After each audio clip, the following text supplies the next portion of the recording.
Sanibona bafethu uVane Sports lo. So namhlanje sizoshaya i-look ahead ye-game Orlando Pirates ezoyidlala elandelayo. So our next game is on Saturday against Pyramids FC. I wouldn't call them the Egyptian Giants because i-team lesisanda kusungula. I think yasungulwa around 2018, 2019. Some may say yasungulwa back in 2007, 2006 because i-team le yathenga status. Yabo fanje nge-Raleigh M yathenga status eBloemfontein Celtic. So enough about that. Ngizokhuluma nge-look ahead. Ngizobheka ukuthi Pyramids FC ithime kanjani le, ingasinikeza kanjani inkinga lo, yabo, looking at the way they play, yabo, looking at their statistics, the way yabo abadominator akhona igame, yabo. Let's see la, like abadlala abangabe inkinga bangasinikeza inkinga. I don't think i-Pyramids FC ingakwazi ukusinikeza inkinga per se, yabo. I don't think angazi, yabo, nginaleyo nto nje engifikelayo sinami.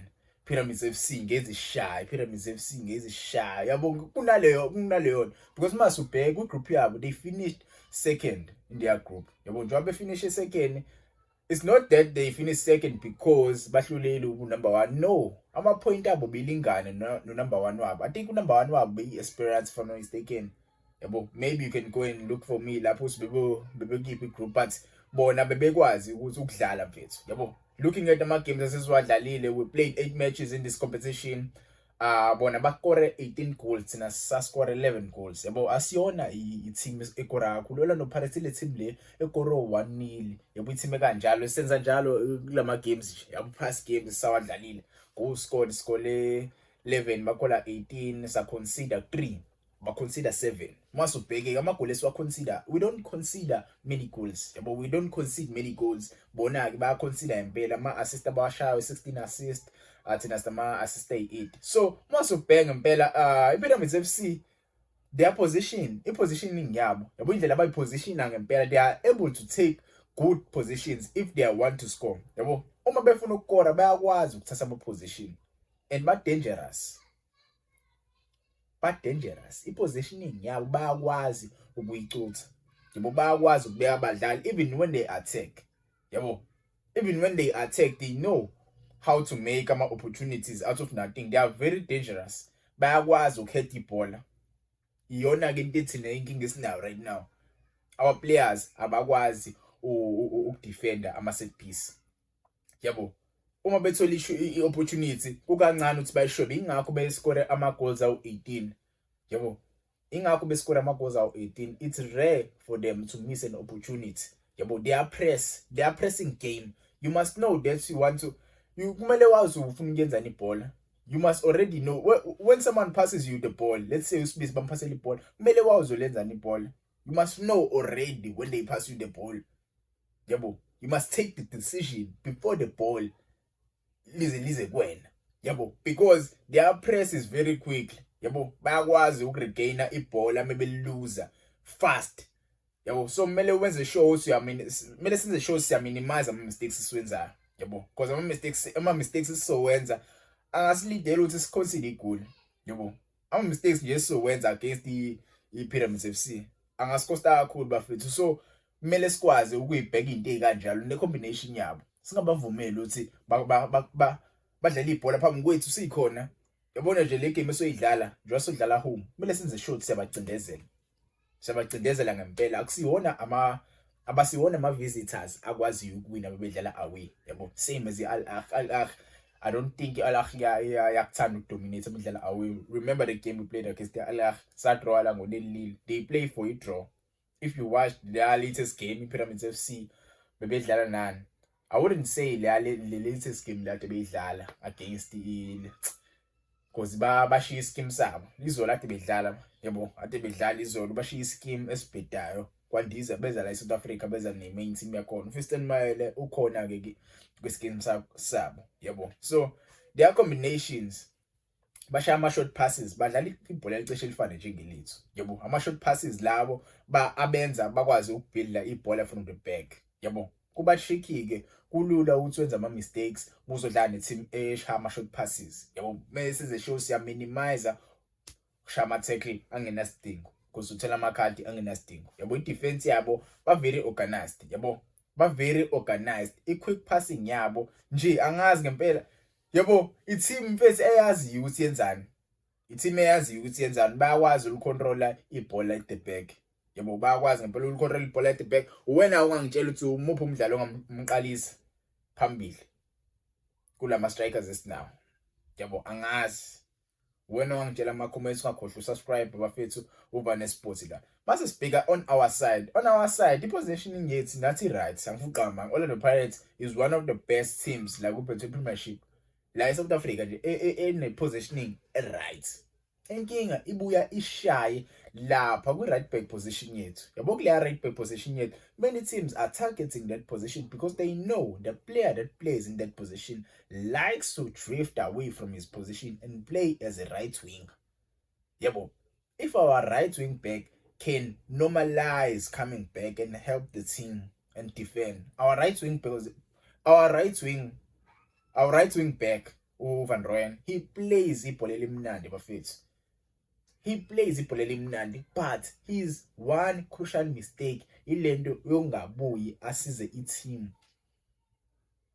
As umdlali, you see, siya attack. Why aren't you coming back and helping the team?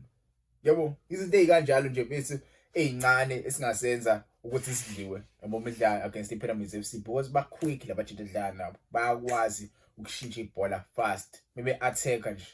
Yo, so we must make sure bafethu bayakwazi ukudefend. Yabo. Bayakwazi ukudefenda. Bangakudlalela nje ama defenders awu5 at the back. Same as us. Yabo, bayakudlala ama defender awu5 at the back. Inkinga yabo, I don't know. Even though they play with 5 defenders, they like to concede. Consider nje kalula. Consider kalula. So, njobe nama center backs amaningi at the back, thina into esingayenza yini na? Ukuthola umdlali ozoshaya iskill. Yabo, shaya iskill adlule kalula. And lonto izosiza because ezodala ukuthi benze ama foul. Lawo ma foul azo resulta maybe in goals. Yabo. Mele sithole nje abadlali abakwazi ukuphuma lapho kuleyo situation. And umdlali okanjalo kaMfukeng, Thomas Wangai, maybe Dlamini. Even Kota is the perfect guy you can use in that sort of situation. Ba quick maybe beshaya ama attacks. Ba quick ngempela mebeshaya ama attacks. So mele sikwazi ukuthi okay, mase back. Asivele nje sihlakazeke isidingo singekho. Yabo. Asivele sihlakazeke isidingo singekho. Nje wanibona la number 4. Ubreaker i-attack. Njengoba break i-attack uvala ushaya ibhola. It's either uzothola number 2 noma uzothola number 1 lapha. Nangu Fiston Mayela number 3. Yabo. Njengoba khishwe nje ibhola lapha bazonqasha bonke bathathu. Yabo. This guy lo la ezansi, yabo, at the bottom left is already isolated from the play. Yabo. So soba nenkinga yempela. If it's in emuva sosalisa mhlambe uMbokazi noSibisi. You must play uXoki. Sibe nama defenders ayi3, center backs ayi3 at the back. Sikhona sokwazi ukubalansa iplay at the back. Yabo. So yeah. Ngokwami mina ngibona kanjalo indlela emele yabo siba attacking ngakhona. That is my own opinion, angazi ngokwakho. Yabo, i-team le i-dynamic kakhulu. Like they know how to play. I don't know, man. It's really stressful to analyze an opponent ongakazi udlale nayo. Yabo. Like ukwenza ucabange kakhulu ukuthi because le team le ihlula isho Al-Ahly. Indlela abadlala khona. The last game they played against the Al-Ahly, they drew. Yabo. And their star player uba Abdel. Yeah, Abdel I think injured. Yabo. So I don't think uzoba featured in this clash ezoba khona against Orlando Pirates ku first leg. Asazi ke second leg, but I don't think uzoba khona available for that clash. Which is a good thing for Orlando Pirates, yabo. Which is a good thing, a big W. But ke Fiston Mayela ukwazile ukuba available for this game. If you remember the last game they played against Mamelodi Sundowns, he wasn't available for that clash, yabo. Fiston Mayela ke abamaziyo is that player ofunwa uNabi kuKaizer Chiefs, our striker lesayidlalayo. So ngambeka uMbokazi in that position akwazi kumsilence for the whole of 90 minutes.